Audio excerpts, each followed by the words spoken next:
Alors, la grande question pour cette idée, c'est de savoir quel est le montant des transactions financières dans le monde. Et bizarrement, il n'y a pas beaucoup de monde qui peut vous donner des chiffres sur ça.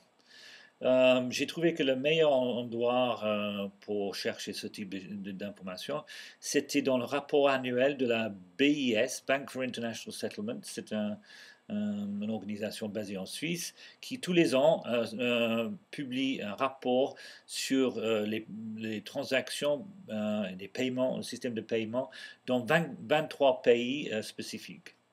Donc le dernier numéro, c'était en janvier 2012, qui donnait les chiffres jusqu'en 2010. En fait, c'est un document très large, 558 pages. On peut télécharger aussi les informations en format Excel. Et c'est ce que j'ai pris. J'ai pris les données et tout bêtement, j'ai fait le total de toutes les transactions pour les 23 pays. Et les résultats étaient vraiment très, très surprenants. Par exemple, aux États-Unis, voilà ce que j'ai compilé comme résultat. Donc ça, c'est les différents tableaux dans les rapports BIS pour les États-Unis. Et on voit que, par exemple, en 2008, si on totalise tout, et c'est en milliards de dollars, on a un total de 3452 à peu près, 1000 milliards de dollars. Le chiffre a baissé en 2009, ça regrimpe un petit peu en 2010. À mon avis, aujourd'hui, on peut tabler sur à peu près 3000 milliards de transactions de dollars par an. Ça fait un 3 avec 15 zéros après. Euh, le total de revenus de tous les taxes aux États-Unis, c'est 2,25 000 milliards, qui est beaucoup moins. En fait, le rapport entre les transactions et le revenu des taxations, c'est 1270 à 1, qui veut dire que, logiquement, on pouvait supprimer toutes les taxes et les remplacer par une seule taxe sur les transactions de 0,08%. Bon, bien évidemment, ça fait l'hypothèse que l'introduction d'une telle taxe ne touche pas le montant des transactions. Ce qui est, bon, on peut débattre ça, mais il faut dire que 0,08%, c'est vraiment très peu. En France, les transactions sont un peu moins importantes, mais ils sont très considérables quand même. Ici, on voit que par exemple en 2007, et les chiffres sont dans les milliards d'euros, on avait pratiquement 358 000 milliards d'euros de transactions. Le chiffre a baissé depuis un peu à cause de la crise, mais à mon avis, c'est en train de remonter. Je pense que bon, c'est entre 250 et 350 000 milliards par an. Allez, on va dire que les revenus des taxes, c'est 817 milliards par an, ça c'est les chiffres connus, ce qui fait un rapport en moyenne de 367 à 1, qui veut dire qu'on pouvait en France supprimer toutes les taxes et les remplacer par une seule taxe sur les transactions de 0,27%. Un autre pays très intéressant, c'est le Royaume-Uni. Là, on trouve des chiffres tout à fait spectaculaires. En 2008, par exemple, le total était 1151 000 milliards de livres. Mais malheureusement, on voit qu'en 2010, le chiffre n'est on l'a pas parce que, vous voyez, LCH ClearNet Limited, qui a fait 862 000 milliards de livres en 2008, ils n'ont pas fourni les données pour 2010, donc on ne sait pas. Donc il faut deviner un peu. Mais bon, on peut dire qu'à peu près 1000 milliards de livres par an de transactions, c'est clair. Sachant que les revenus sur les taxes, c'est 540 milliards par an, ça fait un rapport de transactions sur les revenus de 1850 à 1, qui veut dire qu'en gros, une taxe sur les transactions financières de à peu près 0,05% suffit pour supprimer toutes les taxes en Grande-Bretagne. Alors, si on prend toutes les transactions qui sont dans le rapport BIS, dans les différents tableaux. Bon, il y a une chose ça c'est pour les 23 pays ensemble. On voit déjà que le chiffre est très important. C'est 2008, on trouve 9 569 000 milliards de dollars de transactions pour les 23 pays. Mais il est clair que ces données sont vraiment une sous-estimation. Regardez, en fait, tous les tableaux, quasiment, c'est marqué selected. C'est les selected interbank fund transfers, selected exchanges and trading systems, selected central counterparties and clearing houses, selected central securities.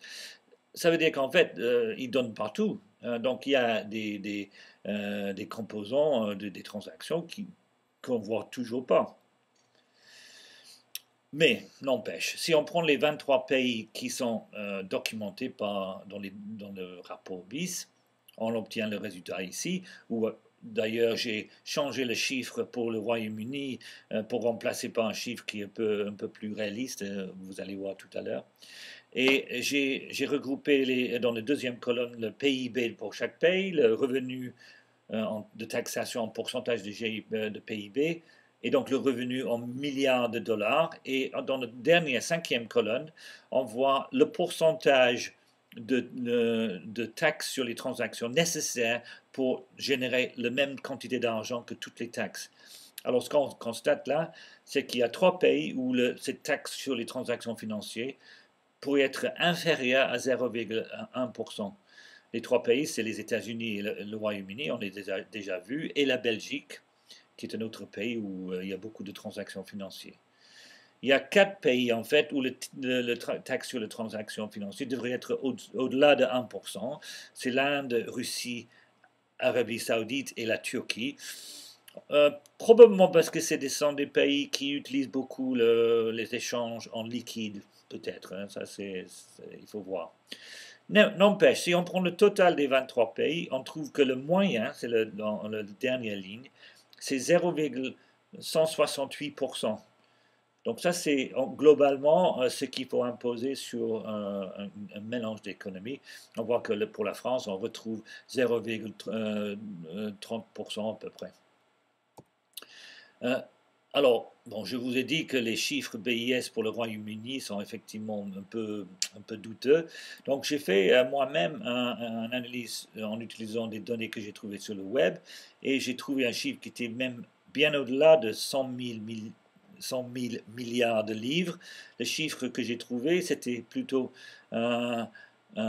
1760 000 milliards de livres.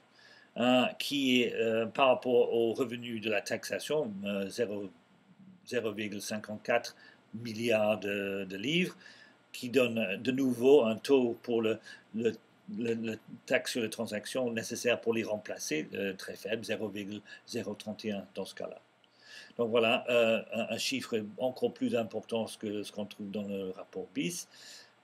Et de toute manière, ça aussi, c'est largement sous-estimé. Hein. Moi, je n'ai pas pu retrouver des données pour, par exemple, LCH ClearNet Commodities. Ça on ne trouve pas les données sur le web. Et Barclays Bank, qui a son propre système d'échange qui s'appelle BarX, on ne peut pas trouver les données, sauf si on ouvre un compte d'investisseur. Et dans ce cas-là, peut-être on peut le faire. Mais bon, je ne l'ai pas fait. Donc, et en Grande-Bretagne, il y a ce qu'on appelle shadow banking, c'est les mouvements énormes d'argent pour acheter des choses de façon under the counter, comme on dirait, pour cacher ces mouvements d'argent. C'est délibéré. Hein, et donc, là, pour le moment, on ne peut pas savoir le vrai quantité d'argent qui sont en jeu. En faisant la même chose pour toute l'Europe, j'ai fait, là on voit, donc tout ça c'est des chiffres que j'ai trouvés sur le web, et ça donne un total pour l'Europe de 4 000 milliards d'euros, ce qui est un chiffre déjà très, très conséquent. Et un autre endroit où j'ai trouvé des chiffres, c'est dans la Banque centrale européenne, qui donne des chiffres, là j'ai cumulé toutes les données que j'ai trouvées pour les 17 pays du zone euro, où on trouve que le total est 1489 000 milliards d'euros en transactions. Et ça, on peut le comparer avec le revenu total de tous ces 17 pays. C'est à peu près 4 000 milliards de revenus, ce qui fait qu'en fait, il faudrait globalement dans la zone euro un taxe sur les transactions financières de 0,28%. Pour la France, on voit de nouveau un chiffre ici, 0,36%, c'est toujours à peu près la même chose. Il y a un truc que je trouve intéressant, si vous regardez pour la Grèce, en fait, on voit une solution potentielle pour le problème grec que tout le monde connaît, parce qu'en fait, les transactions financières en Grèce sont pas loin de 12,5 000 milliards d'euros de transactions par an. Et si on compare ça avec le revenu qui vient des taxes, qui n'est que 85 milliards de revenus, ça veut dire qu'en fait, un taxe sur les transactions de seulement 0,72% suffirait pour remplacer toutes les taxes en Grèce. Alors on sait très bien qu'en Grèce, il y a un problème avec les impôts, les gens ne payent pas normalement.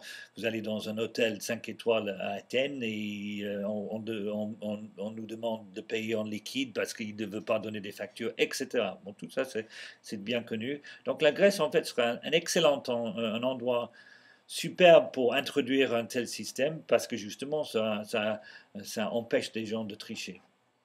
Mais il y a un autre truc qui est assez amusant, c'est que j'ai calculé que bon, la Grèce a une dette nationale de 340 milliards d'euros, tout le monde le sait. Il suffirait d'ajouter 0,3% sur la taxe sur les transactions financières sur 10 ans pour rembourser intégralement la dette nationale. Donc à 1% de taxe sur les transactions, la Grèce peut remplacer toutes les taxes existantes et rembourser sa dette sur 10 ans. Intéressant, non?